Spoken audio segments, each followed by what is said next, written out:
Hi, Harrison. Thank you so very much for joining us today.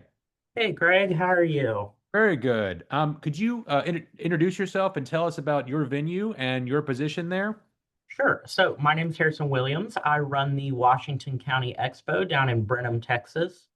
We are an 84-acre fairgrounds and complex.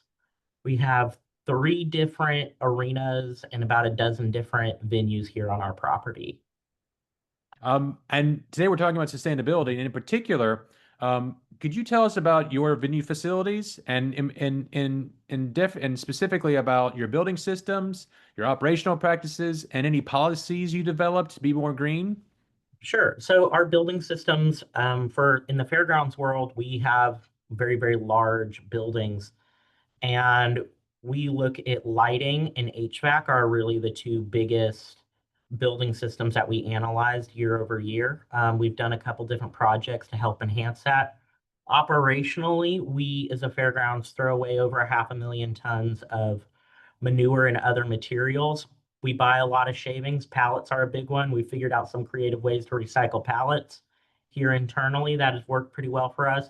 And then for our policy, what we really try to do is train our staff on here's the best green practices and here's how it's actually saving us money in the long run. And then also, we were talking earlier about your strategic upgrades for long-term green practices. And in particular, we talked about LEDs, and you mentioned just now your HVAC, and then Mhm. your automation system. Could you go into more detail about that? Sure. So a few years, 4 years ago, we did a LED conversion on three of our barns and replaced 150 different fixtures. And actually, what was interesting as we were going through that project, we found out the new LEDs were so bright, we could replace every other fixture. For every two halogens we took out, we replaced with one LED in certain barns. And we started to see some cost savings. And then 2 years ago, in one of our venues, we did a complete HVAC swap out of all of our systems. And then we coupled that with some building automation so that the thermostat will adjust according to the time of day and occupancy of the building. And what we noticed is that the first year we saved about 13,000 on that one building to our bottom line of electricity.